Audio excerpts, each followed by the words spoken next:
Good morning students.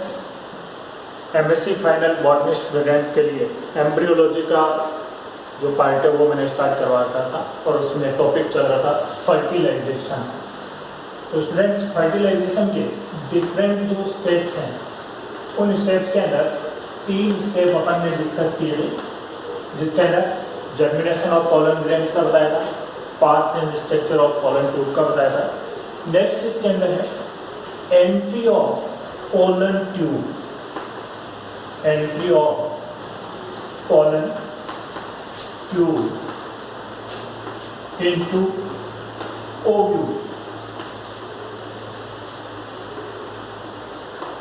ये मैंने आपको बताया था कि जो pollen tube है उस pollen tube का फॉर्मेशन हुआ और ये स्टाइल पार्ट से होती हुई कहाँ एंटर हो गई, ओवरी के अंदर, और जहाँ पर क्या लगे हुए हैं, ओव्यूल लगे हुए हैं। इन ओव्यूल के अंदर पोलन ट्यूब की जो एंट्री है वो किस प्रकार से होती है। तो स्टूडेंट अपन जानते हैं कि जो ओव्यूल है उसकी स्ट्रक्चर इस प्रकार की स्ट्रक्चर ओव्यूल के अंदर प्रेजेंट होती है। मीन्स यहाँ पर आप देखिए, ये इसका माइक्रोपाइल भाग है, ये चलाजा एंड है और ये इसके इंटेगुमेंट्स। तो पोलन ट्यूब की जो एंट्री है, ये एंट्री ओव्यूल के अंदर 3 जगह से इसके अंदर हो सकती है। यानी जनरली जो एंट्री है पोलन ट्यूब की वो होती है कहाँ से, माइक्रोपाइल एंड से। जो माइक्रोपाइल है उस माइक्रोपाइल से पोलन ट्यूब जो है वो एंटर होती है और इस प्रोसेस को हम बोलते हैं पोरोगेमी कंडीशन। ये कहलाती है पोरोगेमी। दूसरी जो एंट्री है पोलन ट्यूब की वो कहाँ से हो सकती है, चलाजा भाग से। चलाजा जो पार्ट है उस पार्ट से पोलन ट्यूब जो है वो ओव्यूल के अंदर एंटर हो सकती है। इसको हम बोलते हैं चलाजोगेमी। ये कहलाएगा चलाजोगेमी कंडीशन। और थर्ड टाइप की जो एंट्री है वो एंट्री कहाँ से हो सकती है, इंटेगुमेंट को तोड़ करके और पोलन ट्यूब अंदर एंटर हो सकती है। तब इस कंडीशन को कहा जाता है मीजोगेमी कंडीशन। ये कहलाएगी मीजोगेमी कंडीशन, इसको कहा जाता है। तो इसमें आप देखिए, ज्यादातर जो प्लांट्स हैं उन प्लांट्स के अंदर क्या कंडीशन होगी, जो पोलन ट्यूब है वो पोलन ट्यूब ओव्यूल के अंदर जनरली माइक्रोपाइल से ही अंदर एंटर होती है। क्योंकि इसके अंदर मैंने आपको बताया था कि यहाँ पर क्या बन जाते हैं, ऑब्ट्यूरेटर। तो खास करके जो प्लासेंटा की जो सेल्स हैं जो पोलन ट्यूब को डायरेक्ट करती है, यानी जो प्लासेंटल जो ऑब्ट्यूरेटर है वो उस पोलन ट्यूब को यहाँ पर अंदर एंटर होने के लिए डायरेक्ट करता है। इसलिए जनरली जो पोलन ट्यूब की एंट्री है वो कहाँ से होती है, माइक्रोपाइल एंड से होती है। और दूसरा कहाँ से हो सकती है, चलाजल भाग से हो सकती है। और थर्ड जो है वो इंटेगुमेंट को तोड़ करके अंदर एंटर हो सकती है। मीन्स ये पोरोगेमी कंडीशन, चलाजोगेमी कंडीशन या मीजोगेमी कंडीशन इनको कहा जाता है कि पोलन ट्यूब की एंट्री जो है वो कहाँ से हो रही है। अब ओव्यूल के अंदर एंटर होने के बाद में ये जो पोलन ट्यूब है, ये पोलन ट्यूब अब एंटर करती है किसके अंदर, इसके एम्ब्रियो सैक के अंदर। यानी अब जो नेक्स्ट स्टेप होगा वो क्या होगा, entry of pollen tube, entry of pollen tube into embryo sac, embryo sac. तो एम्ब्रियो सैक के अंदर जो पोलन ट्यूब की एंट्री है वो एंट्री कहाँ से होगी, किस जगह से ये एंटर होती है। तो इसमें एम्ब्रियो सैक के स्ट्रक्चर के अंदर मैंने स्टूडेंट्स आपको बताया था कि जो एम्ब्रियो सैक है, इस एम्ब्रियो सैक में यहाँ पर इसका जो एग अपरेटस है उस एग अपरेटस के अंदर कंडीशन क्या थी, 2 यहाँ पर सिनर्जिड्स प्रेजेंट है और इन सिनर्जिड्स के साथ में यहाँ पर एग सेल प्रेजेंट है। ये कंडीशन इसके अंदर, ये फिलीफॉर्म अपरेटस मैंने इसके अंदर आपको बताया था। तो यहाँ आप देखिए, जो पोलन ट्यूब है वो पोलन ट्यूब ओव्यूल के अंदर कहीं से भी एंटर हो, चाहे वो उसके चलाजा भाग के द्वारा हो, चाहे माइक्रोपाइल के थ्रू हो, चाहे वो उसके इंटेगुमेंट्स को तोड़ करके अंदर एंटर हो रही हो, लेकिन एम्ब्रियो सैक के अंदर पोलन ट्यूब की जो एंट्री है वो हमेशा एग अपरेटस की तरफ से ही होगी। अगर चलाजा भाग से आ रही है तब भी वो घूम करके कहाँ पहुंचती है, एग अपरेटस की तरफ पहुंचती है। इंटेगुमेंट के थ्रू अगर एंटर हो रही है तब भी वो कहाँ पहुंचती है, इस एग अपरेटस की तरफ ही पहुंचती है। अब इस एम्ब्रियो सैक के अंदर पोलन ट्यूब की जो एंट्री है वो एंट्री फर्दर इसके अंदर 3 टाइप से इसके अंदर एंटर हो सकती है। कहाँ से हो सकती है? एक कंडीशन तो ये है कि यहाँ जो सिनर्जिड है, सिनर्जिड और एम्ब्रियो सैक की जो वॉल है, इस वॉल को तोड़ती हुई पोलन ट्यूब जो है वो अंदर एंटर हो सकती है। दूसरी कंडीशन है इसके अंदर कि जहां पर एग सेल और सिनर्जिड इनकी जो वॉल एक दूसरे के साथ में टच हो रही है, उस वॉल को तोड़ करके पोलन ट्यूब अंदर एंटर हो सकती है। यानी एक कंडीशन तो क्या होगी, सिनर्जिड और एम्ब्रियो सैक की जो वॉल है वहां से एंटर हो सकती है। दूसरी इसके अंदर एंटर हो सकती है एग सेल और सिनर्जिड की वॉल के बीच में से एंटर हो सकती है। और थर्ड जो एंट्री है वो है कि इन दोनों में से किसी भी सिनर्जिड को रप्चर्ड कर करके और पोलन ट्यूब जो है वो एम्ब्रियो सैक के अंदर क्या हो सकती है, एंटर हो सकती है। यानी 3 टाइप से होगी, सिनर्जिड और एम्ब्रियो सैक की वॉल, दूसरा एग सेल और सिनर्जिड की वॉल, और तीसरा सिनर्जिड को रप्चर्ड करके या उसको तोड़ती हुई पोलन ट्यूब जो है वो कहाँ एंटर होगी, एम्ब्रियो सैक के अंदर एंटर होती है। तो यहाँ ये इसका क्या हो गया, एग सेल होगी। और दूसरा इसके पास में यहाँ पर भाग प्रेजेंट है इसका कौन सा, सेकेंडरी न्यूक्लियस या पोलर न्यूक्लियस जिसको हम बोलते हैं, secondary nuclei part.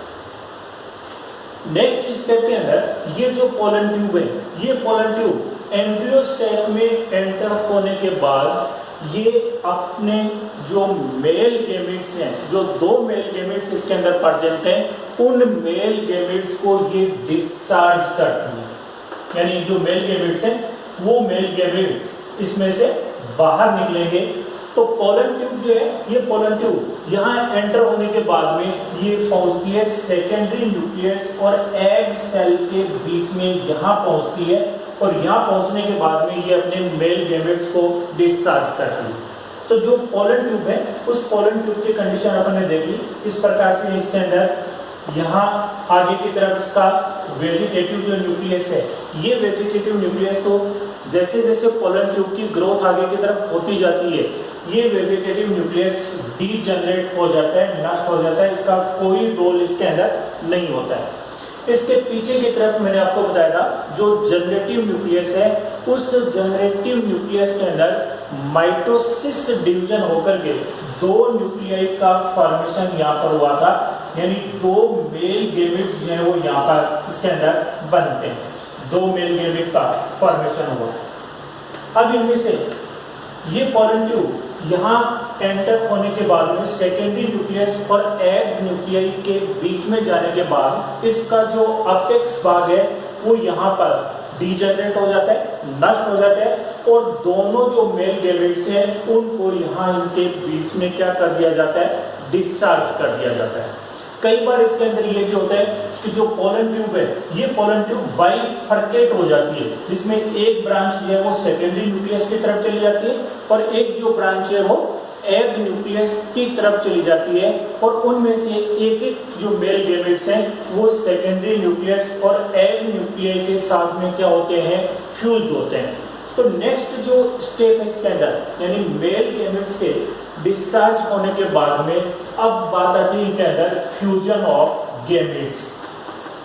Fusion of gametes, तो फ्यूजन ऑफ गैमेट्स के अंदर चूंकि इसके अंदर 2 मेल गैमेट का फॉर्मेशन हुआ था, इन 2 मेल गैमेट में एक जो मेल गैमेट है वो तो फ्यूज होता है किसके साथ में, सेकेंडरी न्यूक्लियस के साथ में, जहां पर ऑलरेडी 2 हैप्लॉइड न्यूक्लियस जो है वो इसके अंदर प्रेजेंट है, यानी 2n कंडीशन इसके अंदर प्रेजेंट है, और एक इसके अंदर क्या आ गया, मेल गैमेट आ गया जो कैसा है, हैप्लॉइड प्रकार का है। तो इन सेकेंडरी न्यूक्लियस और मेल गैमेट के फ्यूजन से यहाँ पर ट्रिप्लॉइड कंडीशन वाली संरचना का फॉर्मेशन होता है। 3n कंडीशन जो है वो इसके अंदर बन जाती है। एक जो मेल गेमेट है वो मेल गेमेट फ्यूज होता है किसके साथ में, एग सेल के साथ में। तो एग सेल जो है वो ऑलरेडी हैप्लॉइड है और इसके साथ में हैप्लॉइड मेल गेमेट जो है वो फ्यूज हुआ और इन्होंने डिप्लॉइड स्ट्रक्चर 2n यानी फॉर्मेशन कर दिया किसका, जाइगोट का। ये जाइगोट बनेगा। क्योंकि यहाँ पर आप देखिए एंजियोस्पर्म के अंदर हम कहते हैं triple fusion and double fertilization. तो ट्रिपल फ्यूजन और डबल फर्टिलाइजेशन का यहाँ पर अर्थ क्या है।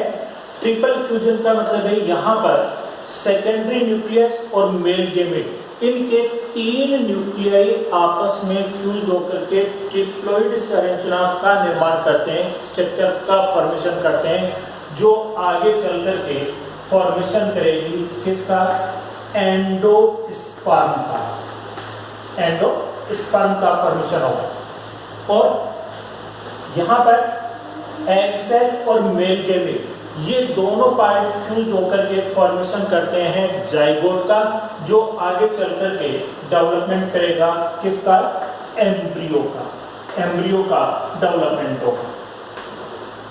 तो यहाँ पर 2 बार फर्टिलाइजेशन हो रहा है, यानी जो 2 मेल गेमेट्स हैं उनमें से एक मेल गेमेट फ्यूज हुआ सेकेंडरी न्यूक्लियस के साथ में, एक जो मेल गेमेट है वो फ्यूज हुआ एग न्यूक्लियस के साथ में। तो इस प्रकार से 2 बार फ्यूजन होने की वजह से इसको क्या कहा जाता है, डबल फर्टिलाइजेशन इसको कहा जाता है। और दूसरा 3 न्यूक्लियस आपस में फ्यूज हो रहे हैं, इसलिए इसको ट्रिपल फ्यूजन बोलते हैं। ये एंजियोस्पर्म का खास करैक्टर है फर्टिलाइजेशन का, जिसमें डबल फर्टिलाइजेशन और ट्रिपल फ्यूजन कंडीशन जो है वो इसके अंदर पाई जाती है। जबकि जिम्नोस्पर्म के अंदर यदि हम बात करें तो जिम्नोस्पर्म में एंडोस्पर्म का जो फॉर्मेशन है वो फर्टिलाइजेशन से पहले होता है, जबकि एंजियोस्पर्म के अंदर एंडोस्पर्म का जो फॉर्मेशन है वो फर्टिलाइजेशन के बाद में होता है। तो अब इसमें जब एम्ब्रियो का डेवलपमेंट होगा उससे पहले एंडोस्पर्म बनेगा। उसका कारण क्या होगा कि एंडोस्पर्म जो है वो डेवलपिंग एम्ब्रियो को न्यूट्रिशन देने का काम करता है। तो जब तक सफिशिएंट अमाउंट में एंडोस्पर्म नहीं बनता है तब तक एम्ब्रियो का जो डेवलपमेंट है वो उसके अंदर नहीं हो पाता है। जिम्नोस्पर्म के अंदर जो एंडोस्पर्म है वो फर्टिलाइजेशन से पहले बन जाता है और वो कैसा बनता है, हैप्लॉइड प्रकार का बनता है। जबकि एंजियोस्पर्म के अंदर जो एंडोस्पर्म है वो जनरली कैसा बनता है, ट्रिप्लॉइड प्रकार का बनता है। यानी यहाँ पर 3 हैप्लॉइड जो न्यूक्लियाई है वो आपस में फ्यूज होकर के ट्रिप्लॉइड संरचना का निर्माण इसके द्वारा करते हैं। तो अब यहाँ देखिए जो फर्टिलाइजेशन का प्रोसेस है उस फर्टिलाइजेशन का प्रोसेस कहाँ से स्टार्ट हुआ, पोलिनेशन से। मीन्स जो पोलन ग्रेन्स हैं वो स्टिग्मा के ऊपर आकर के गिरे, उसके बाद उनमें जर्मिनेशन हुआ, पोलन ट्यूब का फॉर्मेशन हुआ, उसके अंदर किसका निर्माण हो गया, मेल गेमेट्स का फॉर्मेशन हो गया। पोलन ट्यूब जो है वो स्टिग्मा स्टाइल से होती हुई ओवरी में पहुंचती है, वहां से वो ओव्यूल में एंटर होती है, ओव्यूल के द्वारा फिर वो एम्ब्रियो सैक के अंदर एंटर होती है और वहां अपने मेल गेमेट्स को डिस्चार्ज करती है, जहां पर जो गेमेट्स हैं वो आपस में फ्यूज होते हैं और 2 स्ट्रक्चर का फॉर्मेशन करते हैं। एक डिप्लॉइड स्ट्रक्चर जाइगोट जो आगे चल करके एम्ब्रियो बनाता है और एक ट्रिप्लॉइड स्ट्रक्चर जो आगे चल करके किसका फॉर्मेशन करेगा, एंडोस्पर्म का फॉर्मेशन करता है। कई बार इनके अंदर जो फर्टिलाइजेशन है, इस फर्टिलाइजेशन के अंदर पॉलीस्पर्मी कंडीशन भी पाई जाती है। Polyspermy and heterofertilization, polyspermy condition, polyspermy condition and heterofertilization, heterofertilization, इनका क्या अर्थ है इसके अंदर। पॉलीस्पर्मी कंडीशन का मतलब इसके अंदर कई बार एक ही ओव्यूल के अंदर या एक ही एम्ब्रियो सैक के अंदर एक से ज्यादा पोलन ट्यूब्स जो है वो अंदर एंटर हो जाती हैं। तो जब एक से ज्यादा पोलन ट्यूब एंटर होती हैं तो उस एम्ब्रियो सैक के अंदर 2 से ज्यादा मेल गेमेट्स जो है वो वहां पर क्या हो जाते हैं, डिस्चार्ज होते हैं तब उस कंडीशन को हम बोलते हैं पॉलीस्पर्मी कंडीशन, इसको कहा जाता है। दूसरी तरफ हेटेरोफर्टिलाइजेशन का अर्थ हुआ कि जैसे ही मान लीजिए यहाँ पर दो पोलन ग्रेन्स यहाँ आकर के गिरे और इनके द्वारा दो पोलन ट्यूब जो है वो अंदर एंटर हुई एम्ब्रियो सैक में, और इस एम्ब्रियो सैक के अंदर दो से ज्यादा मेल गैमेट्स जो है वो इसके अंदर आ गए।